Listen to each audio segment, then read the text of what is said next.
Hari ini saya mengambil satu kata dari kata putus asa. Putus asa ini merupakan salah satu tipu daya muslihat iblis kepada anak-anak Tuhan. Kenapa orang itu bisa putus asa?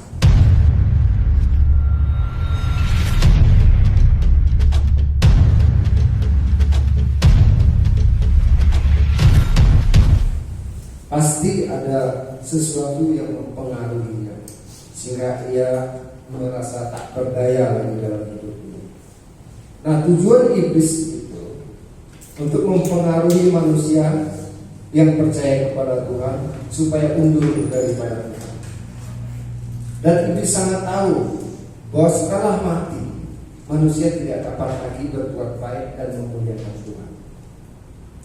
Maka iblis itu menggunakan berbagai cara untuk membuat manusia itu tak mampu bangkit atau disebut putus asa. Putus asa ini disebabkan beberapa faktor. Saya mempelajari ada 3 faktor utama membuat orang itu menjadi putus asa. Faktor yang pertama itu adalah sifat, keadaan, kekhawatiran dan sebagainya. Faktor yang kedua itu adalah ketidakpuasan di dalam diri manusia itu sendiri. Nah, faktor yang ketiga itu keinginan memiliki. Nah, ini keinginan memiliki ini banyak dipengaruhi kepada anak-anak muda. Kalau dia mulai mengingini sesuatu, dia harus mencapainya. Kalau dia pacaran, dia merasa pacarnya itu milik dia. Kalau nggak jadi, dia kecewa dan putus asa. Sehingga banyak yang ngambil jalan pintas bunuh diri, membuktikan cinta saya. Itu kan sesuatu yang konyol kalau saya bilang. Nah, kenapa putus asa ini sangat berbahaya dalam kehidupan orang percaya?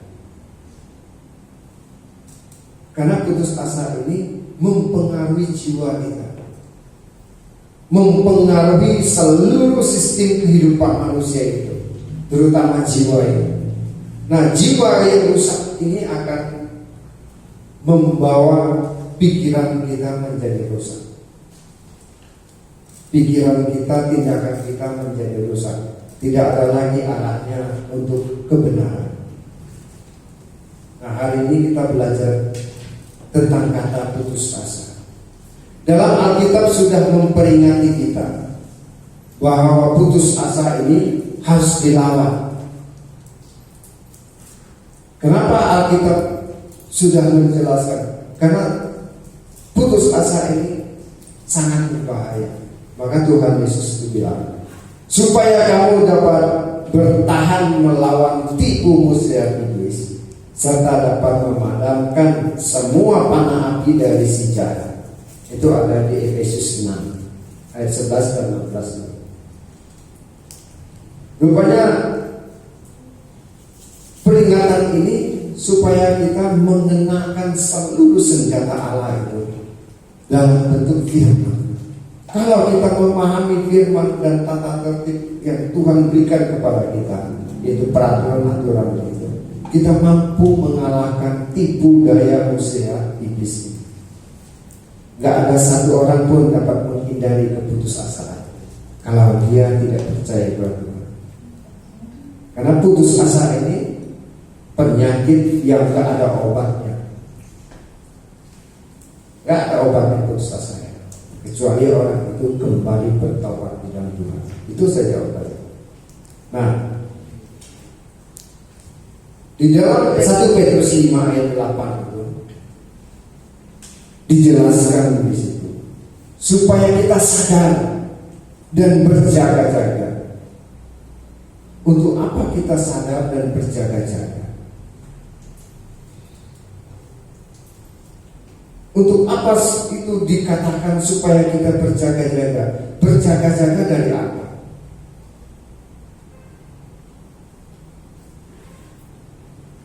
Orang hanya berpikir, Tuhan berfirman, berjaga-jaga dan waspadalah. Hal berjaga-jaga dan waspada ini dua kata yang berbeda. Berjaga-jaga artinya kita harus selalu terjaga. Waspada artinya kita harus berjalan dengan kebenaran. Jangan jatuh. Itu waspada. Naik sepeda, hati-hati, waspada ya, nanti depan ada jurang. Orang sudah tahu waspada. Kalau berjaga-jaga ini selalu terjaga, tidak tertidur. Dia menjaga. Apa yang harus dijaga? Saya menangkap satu kata, berjaga-jagalah. Artinya setiap orang harus menjaga jiwanya sendiri. Jangan terlena dengan keinginan dagingnya. Jangan terlena dengan ketidakpuasannya. Jangan terlena dengan keadaannya. Banyak orang terlena karena keinginan, sehingga ia tidak berjaga-jaga. Dan waspadanya pun hilang. Saat orang tidak berjaga-jaga, otomatis kewaspadaan pun hilang dari dirinya. Nah, Tuhan Yesus mengajarkan kepada kita supaya kita waspada terhadap sesuatu yang palsu. Banyak orang kalau dia sudah terperosok, merasa tak berdaya, dia suka cari guru-guru yang enak didengar kata-katanya, saran-sarannya yang baik. Orang itu banyak datang ke situ.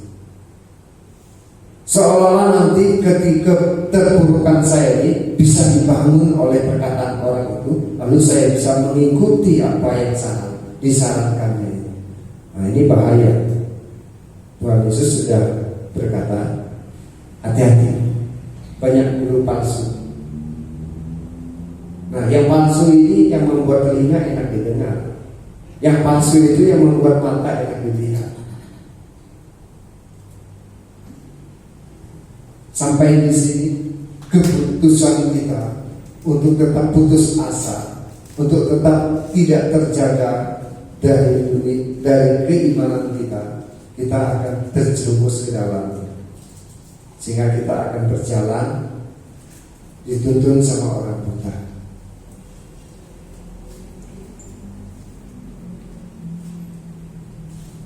Ketidakberdayaan manusia sudah dikuatkan oleh Tuhan itu sendiri. Jadi manusia sebenarnya mampu mengatasi segala persoalan hidupnya hanya di dalam Yesus saja.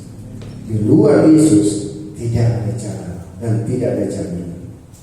Nanti kita belajar, kita lihat ayat-ayatnya ya. Berjaga-jagalah, lawanlah si iblis, berjalan keliling sama seperti singa yang mengaum-ngaum dan mencari orang yang dapat ditelan. Luar biasa si iblis itu. Iblis lebih terjaga daripada kita tahu. Dia nggak ada waktu tidurnya. Kita ada waktu tidurnya, iblis nggak ada. Dia terus mengelilingi semua orang yang percaya. Mana yang bisa ditelan?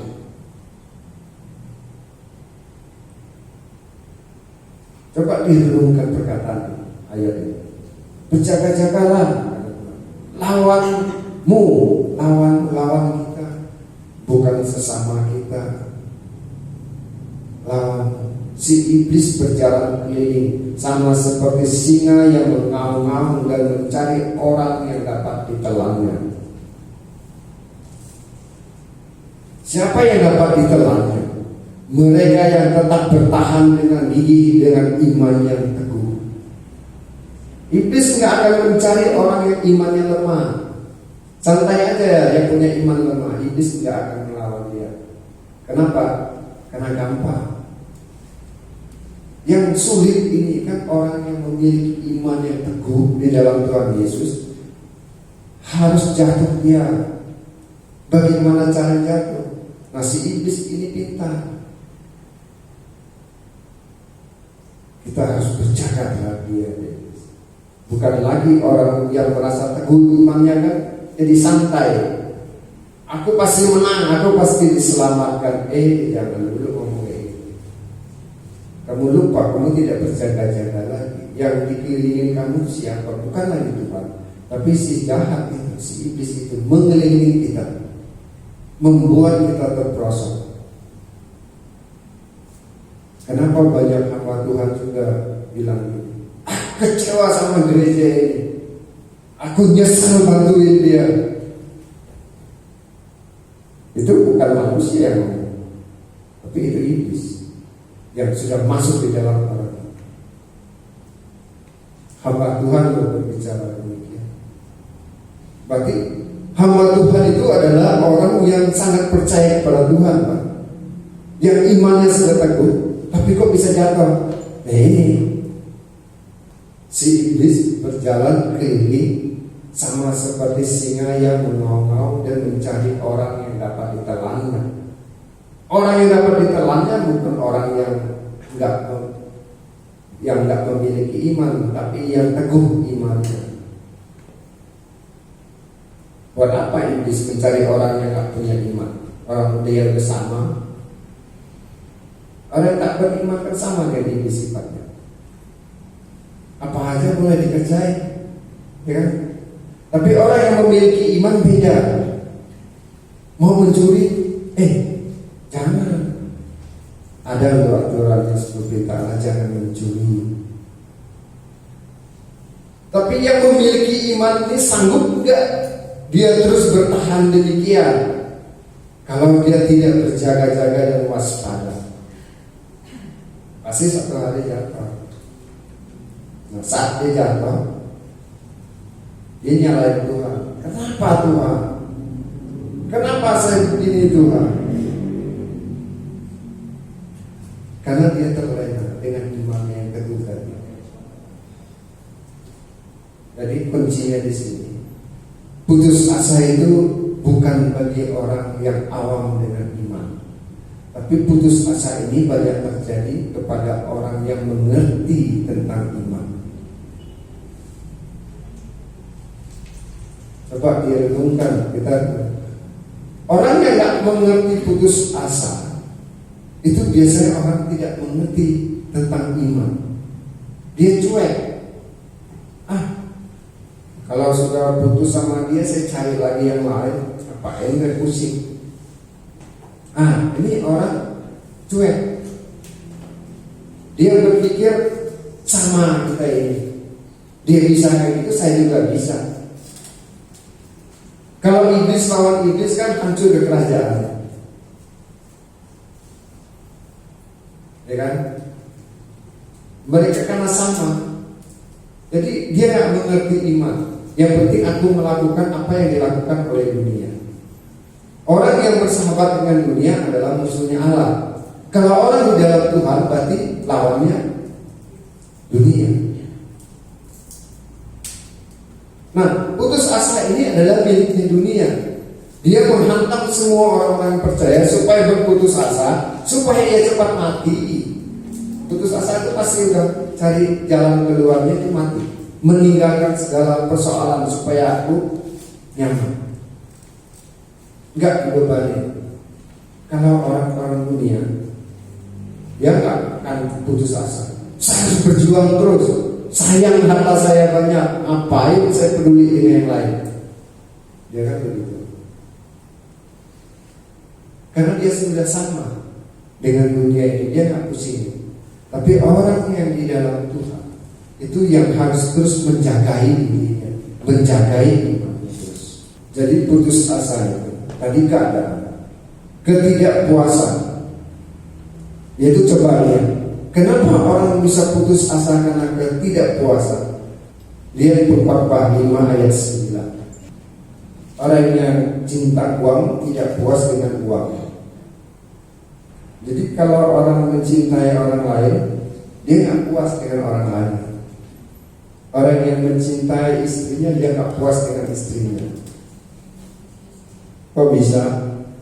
Karena ada satu ayat firman Tuhan yang dikatakan Tuhan Yesus, barang siapa ingin mengikuti aku, dia harus membenci ayahnya, ibunya, anaknya, istrinya, saudara, dan sebagainya. Bukan mencintai lah. Kata itu artinya dia baru bisa fokus dengan Tuhan. Nah, kehidupan manusia itu banyak tidak puasnya. Dia mencintai kekayaan tapi tidak puas dengan penghasilannya, dengan kekayaannya. Dia ingin tambahin lagi. Dia udah mencintai istrinya, dia lihat yang lain, kok istri saya nggak begitu cantik ya. Dia nggak puas. Dia pengen istri lebih cantik dari orang itu. Dibawanya dia operasi ke Korea, pulang berantakan. Ya, saking nggak puasnya. Kalau sudah begitu dia putus asa. Lu sudah saya suruh pergi operasi supaya cantik wajahmu, pulang nggak berantakan, ngabisin uang saya segala macam, putus asa. Ya, kalau begitu buat apa lagi saya sama kamu? Putus asa. Sebagaimana Tuhan berfirman, kasihilah sesama manusia. Nah, istri kita kan manusia, kita harus kasih sesama seperti kita kasih diri kita. Itu cinta yang tulus. Supaya puas, kita mengasihi orang itu seperti diri kita. Maka ada satu kepuasan kalau kita bisa mengasihi orang itu, kita bisa menolong dari keterpurukannya, kita bisa membuat dia tertawa lagi. Puas manusia. Dia mendapat kebahagiaan, kita mendapat kepuasan. Yang dimuliakan adalah Tuhan, bukan kita. Nah, itulah hidup dengan Tuhan. Maka Yakobus berbicara demikian. Karena itu tunduklah kepada Allah dan lawanlah si iblis, maka ia akan lari daripadanya. Mendekatlah kepada Allah dan ia akan dekat kepada. Ini kunci. Jadi kalau kita merasa tidak puas dalam hidup ini, ada sesuatu di dalam diri kita, cepat-cepat koreksi dan doa. Kenapa Tuhan saya tidak puas? Saat saya masih hidup di dalam sampah masyarakat, artinya belum mengenal Tuhan dalam, ketidakpuasan itu sering datang. Dulu saya sudah mendapat ini, enggak puas, saya taruh lagi, enggak puas, pengen kembali semua. Nah, ketidakpuasan ini masuk di dalam jiwa orang penjudi. Ya, kalau dia udah kalah 1.000, dia harus ngambil balik uangnya 1.000. Dia pasang 2.000, kalah 2.000 bayar 3.000. Dia ingin ngambil lagi balik, terus sampai jiwanya habis. Lihat bahayanya ketidakpuasan di dalam diri manusia. Maka Purba itu menulis, orang yang mencintai uang tidak puas dengan uang, orang yang mencintai kekayaan tidak puas dengan penghasilannya. Dan Tuhan pernah berfirman, cukupkah dirimu dengan penghasilan? Waktu kita merasa cukup, waktu itulah kita bersyukur kepada Tuhan. Maka yang sedikit ini akan menjadi kepuasan luar biasa dalam jiwa kita. Benarnya hidup di dalam Tuhan itu sangat indah, tapi harus benar hidupnya. Jangan hanya Tuhan-Tuhanan doang. Ada juga yang punya uang ingin membeli Roh Kudus supaya bisa berkarya itu. Sebenarnya itu semua mencari kepuasan itu. Waktu dia tidak mendapat kepuasan itu, dia putus asa. Waktu dia putus asa itu, dia jauh dari Tuhan. Waktu itu iblis menang. Sudah, kamu akhiri saja hidupmu. Tidak guna kamu hidup lagi. Waktu manusia berpikir mau minum racun, mau segala macam, mau loncat, takut dipikir takut. Ya, belum 100% di dalam setan, belum 100% di dalam Tuhan. Bingung, nanti matinya gentayangan. Tapi orang yang bunuh diri itu sebenarnya orang sudah di dalam Tuhan dan mengerti tentang iman. Karena keputusasaan ini dihantam oleh si jahat, dia tidak sempat berjaga-jaga. Gak sempat aku berjaga-jaga, udah dihantam. Loncat aja dan loncat. Banyak kalau kita lihat berita tentang kriminal. Ditanya orang apa, orang Kristen, loncat dari mana? Dari lantai 11 Pak. Tinggi itu. Kalau mati sayang gitu, dicacat seumur hidup. Kalau mati rugi dia, nggak masuk surga, ya kan? Nggak sempat bertobat lagi. Nah, semua itu kenapa? Karena orang itu tidak mendekat kepada Allah. Firman Tuhan berkata di Yakobus 4 ayat 7-8. Karena itu tunduklah kepada Allah dan lawanlah iblis, maka ia akan lari daripadamu. Luar biasa firman ini. Dan ini diperintahkan supaya kita, iman kita sudah teguh, kita terus mendekat kepada Tuhan, maka iblis itu akan lari daripada kita.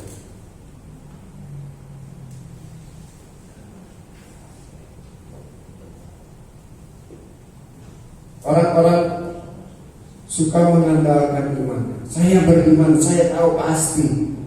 Tapi pekerjaannya tidak seperti imannya. Itu juga celaka. Menipu dirinya sendiri sebenarnya. Lebih baik kita mendekat dulu kepada Tuhan, tunduk dulu kepada Tuhan, lakukan apa yang Tuhan kehendaki supaya janjinya itu nyata dalam hidup kita. Nah, kita nggak usah jauh-jauh untuk contohnya. Tadi Ibu Eva udah menjelaskan sebenarnya. Di PHK aku bersyukur. Dengan waktu dia bersyukur itu, dia tahu ada rencana Allah di depannya lebih baik. Ya kan? Kalau waktu dia tetap terus bekerja di situ, tidak ada perkembangan. Kenapa? Karena hanya terfokus dengan pekerjaannya, jadi terkotakin manusia. Nggak bisa bergerak, waktunya habis, pulang udah malam, mau buat apa lagi? Waktu di PHK dia bersyukur, Tuhan aku tahu Engkau punya rencana terbaik buatku. Terbuka banyak waktu, renungannya banyak, firman Tuhan banyak dibaca, pujian banyak dinaikkan. Dia mengerti apa yang harus aku perbuat. Aku punya talenta ini, dikembangkan, menghasilkan sesuatu. Jadi jangan menganggap remeh. Sudah di PHK itu orang mana punya duit lagi? Jangan ngomong begitu. Ya kan? Tuhan punya rencana. Kadang kita nggak mengerti rencana Tuhan. Kadang rencana Tuhan di luar pikiran kita. Maka ada pujian yang diciptakan hamba-Nya. Apa yang Tuhan beri, itu yang membuat hati saya terpesona. Ya. Bukti kebesaran Tuhan bagi orang yang mendekat dengan Tuhan, bagi orang yang tunduk kepada Tuhan.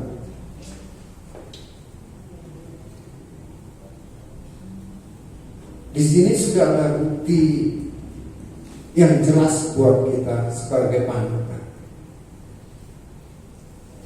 Saya senang dengan Pak Aziz kalau dia berbicara. Setiap hari saya lihat WA di grupnya.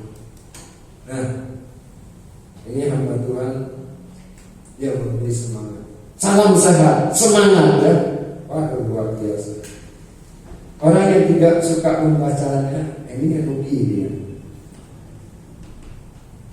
Kita nggak sempat baca firman Tuhan, tapi di WA itu ada firman Tuhan.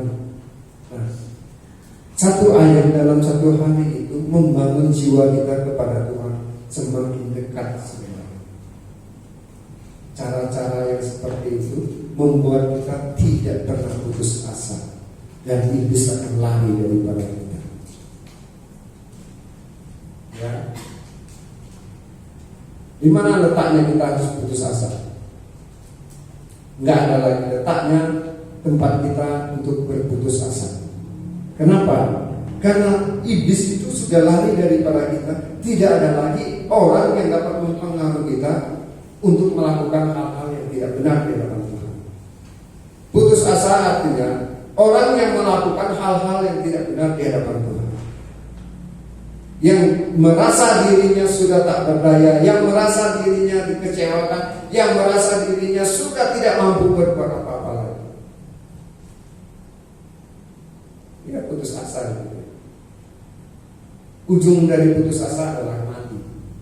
Banyak orang yang di PHK lalu gila. Kenapa coba?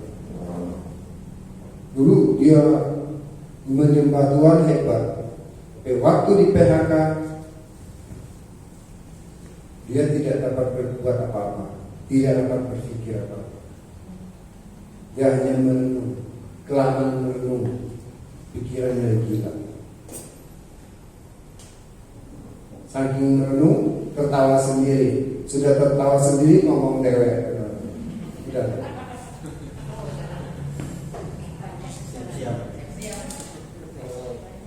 Tapi orang di dalam Tuhan, waktu di PHK, dia akan bersyukur. Terima kasih Tuhan, ini kesempatan untuk saya merenungkan firman.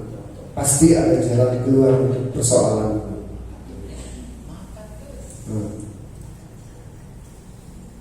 Jadi jangan melihat pekerjaan kecil itu adalah sesuatu yang memalukan. Dari kecil itulah orang bisa besar. Jadi keputusasaan itu hanya tipu daya muslihat iblis saja. Nah, jadi kuncinya tadi, kalau kita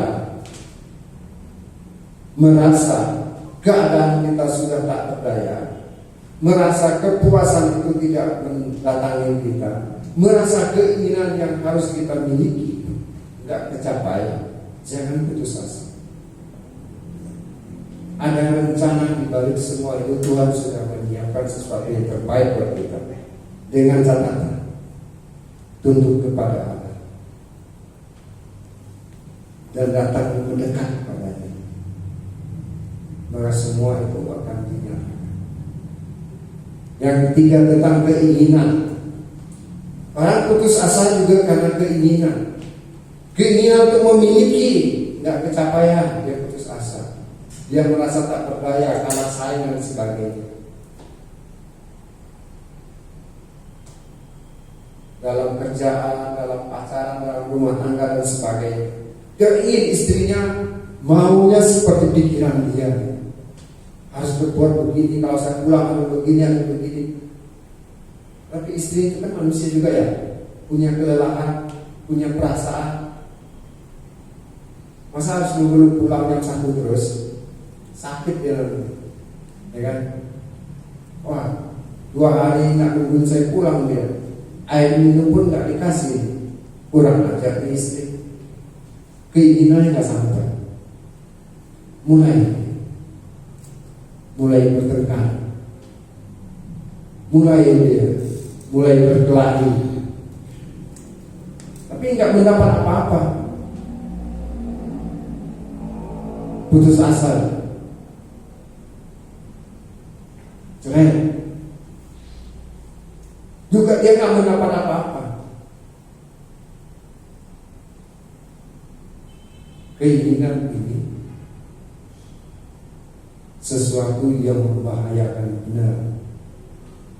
Pikiran kita terkendali oleh iblis, menghancurkan segala sesuatu yang baik.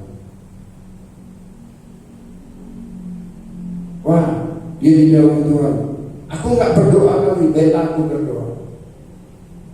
Tuhan berfirman, kamu juga salah berdoa karena apa yang kamu doakan ingin menguasai nafsu. Yakobus 4 ayat 2 sebenarnya. Bukan lagi kita menjadi anak-anak Allah, tapi menjadi musuhnya Allah.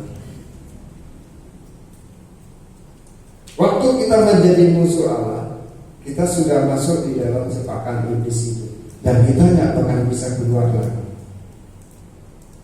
Kenapa kita tidak bisa keluar lagi? Karena kita sudah tidak ada lagi. Kekecewaan menjadi putus asa yang sangat dalam. Waktu orang itu putus asa, menghadapi semua yang dia inginkan tidak tercapai, ia nekat. Ada satu peristiwa saya melihat di TV. Satu keluarga karena nggak mampu memberi makan,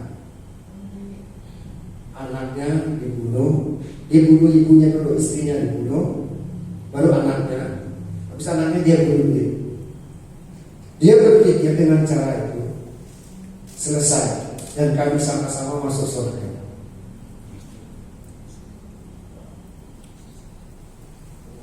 Apa itu masuk surga? Tidak jelas musuhnya Allah.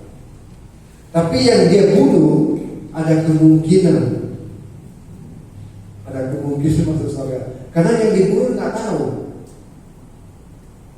Yang putus asa siapa di sini? Suaminya. Istrinya nggak tahu karena diajak. Anaknya nggak tahu karena senang diajak jalan. Tapi suaminya memiliki rencana yang jahat dari si iblis.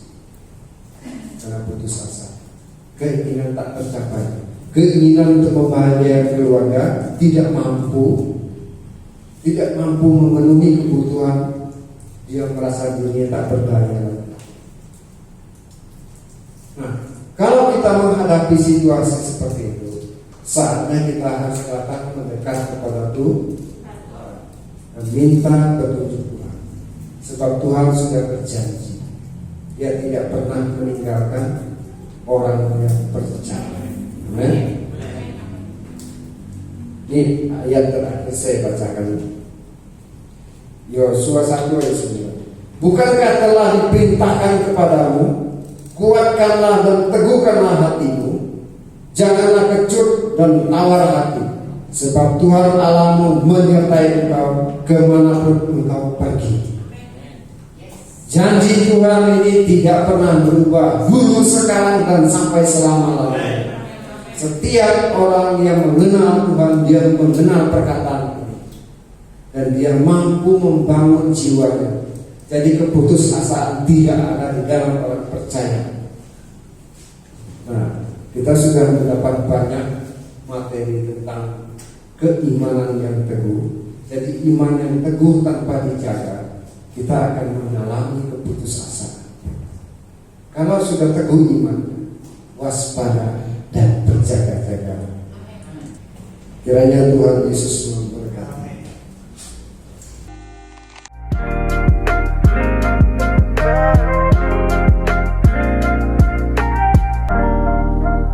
One more time.